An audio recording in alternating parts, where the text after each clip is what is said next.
시청자 여러분 안녕하십니까? VOA 뉴스투데이 시작합니다.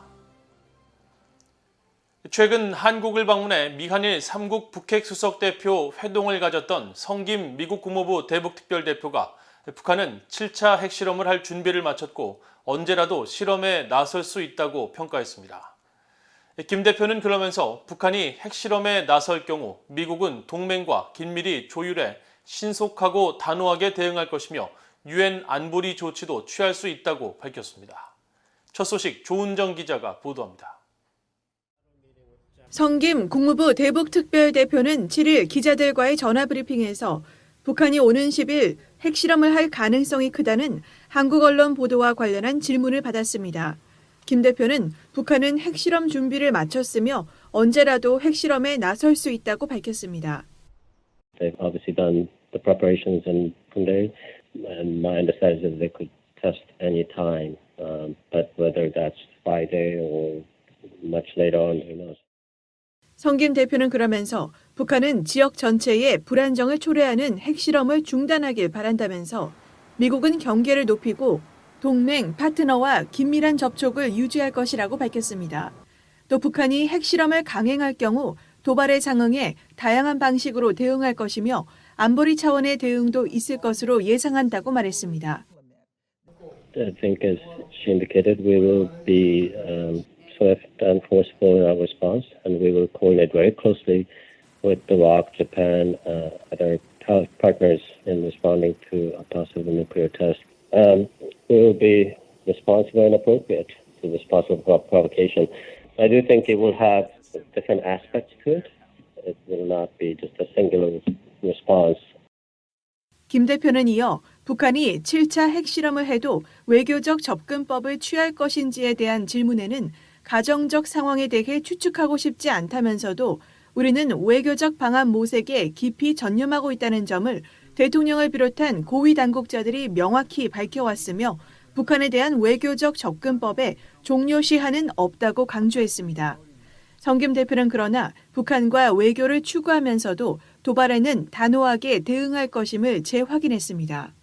I mean, even as we remain committed to diplomacy, I mean, we are continuing to do other things to make sure that we are protecting ourselves as well as our allies. That, of course, includes maintaining strong deterrent capability together with the Republic of Korea and Japan. It also includes working on sanctions to make sure that countries are actually enforcing UN Security Council resolution sanctions in place, as well as unilateral sanctions that are out there. 김 대표는 대북 인도적 지원 문제에 대한 미국의 입장도 밝혔습니다. 특히 북한이 신종 코로나 바이러스 감염자 발생을 시인한 직후 미국은 지원 의사를 밝혔지만 북한이 호응하지 않고 있다면서 이 같은 협력을 제안했을 때 미국은 북한에 대한 식량 지원도 염두에 두고 있었다고 말했습니다. VOA 뉴스 조은정입니다. 영국 정부는 북한이 지난 5일 탄도미사일 8발을 발사한 것은 유엔 안보리 결의를 명백히 위반한 것이라고 비판하고 북한의 추가 도발 중단과 대화 복귀를 촉구했습니다. 영국 외교부 대변인은 7일 북한의 최근 무더기 탄도미사일 발사와 관련한 VOA의 논평 요청에 영국은 탄도미사일 기술의 반복적인 시험에 대해 깊이 우려하고 있다면서 이같이 밝혔습니다.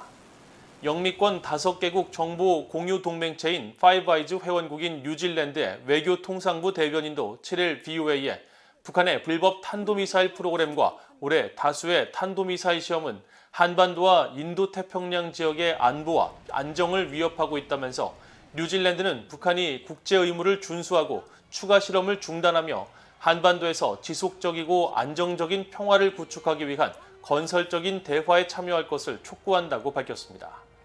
북대서양조약기구 나토와 유럽연합 회원국인 에스토니아의 외교부 당국자도 VOA에 보낸 이메일에서 에스토니아는 영내와 국제평화, 안보에 심각한 위협을 가하는 북한의 활동을 규탄한다고 밝혔습니다. 미국 공화당 의원들은 북한이 최근 단순한 실험 목적을 넘어선 실전훈련 성격의 미사일을 무더기로 발사한 것과 관련해 김정은 정권의 위선과 미국, 한국, 일본에 대한 공격적인 의도를 다시 한번 보여준 것이라고 비판했습니다. 의원들은 북한 정권에 제대로 된 제재를 부과하는 최대 압박을 복원할 것을 바이든 행정부에 촉구했습니다. 이조은 기자가 보도합니다.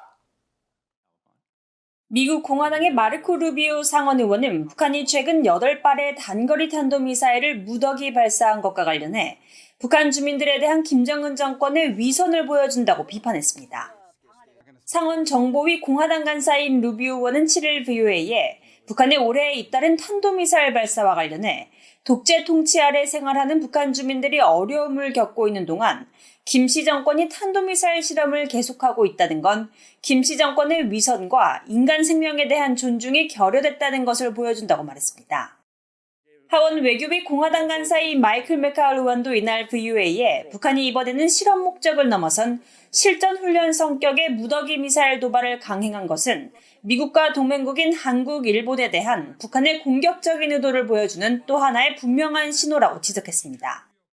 그러면서 바이든 행정부가 최대 압박에 다시 전념해 김씨 정권이 의미 있는 대가를 치르도록 할 것을 강력히 촉구하면서 미국은 동맹과 북한의 완전한 비핵화에 계속 전념하고 있다고 강조했습니다.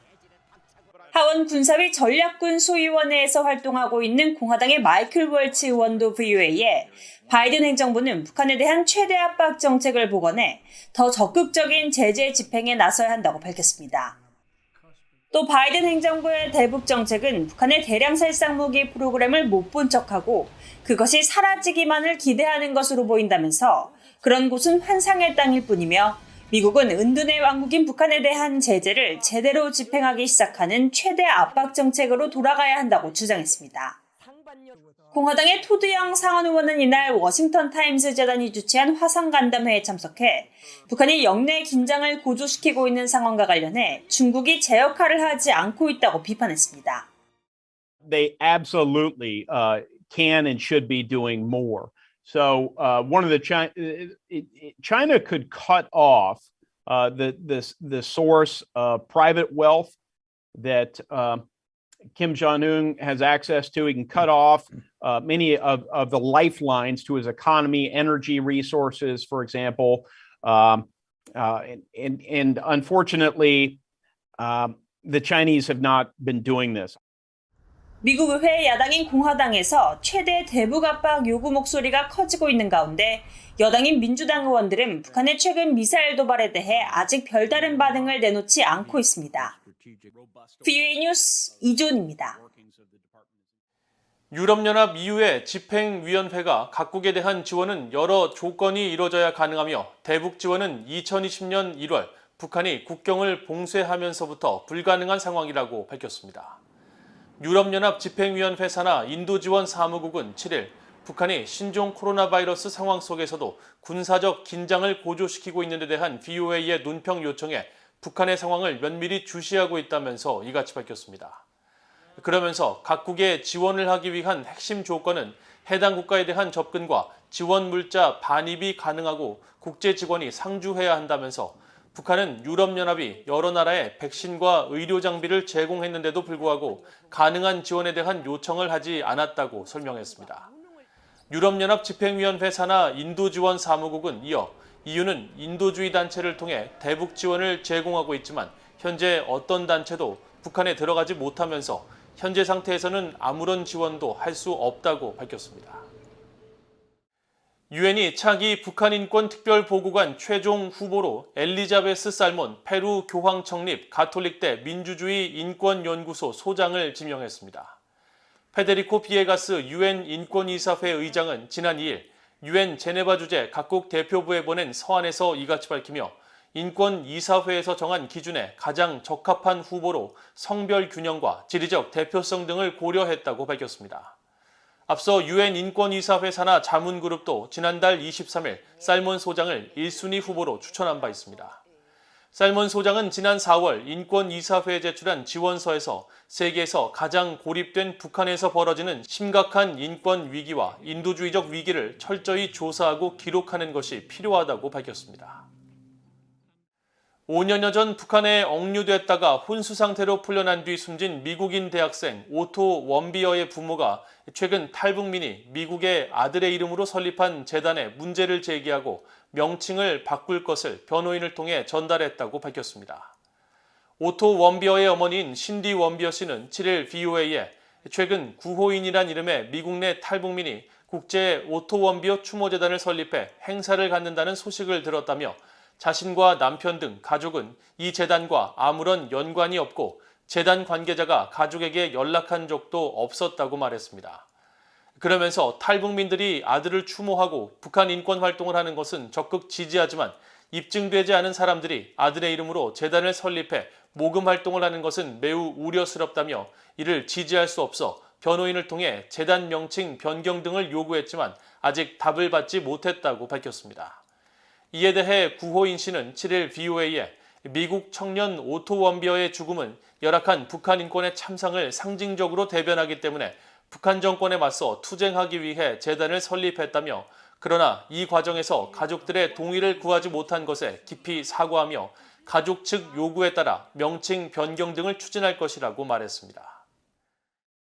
이상으로 VOA 뉴스투데이를 모두 마칩니다. 시청해주신 여러분 고맙습니다.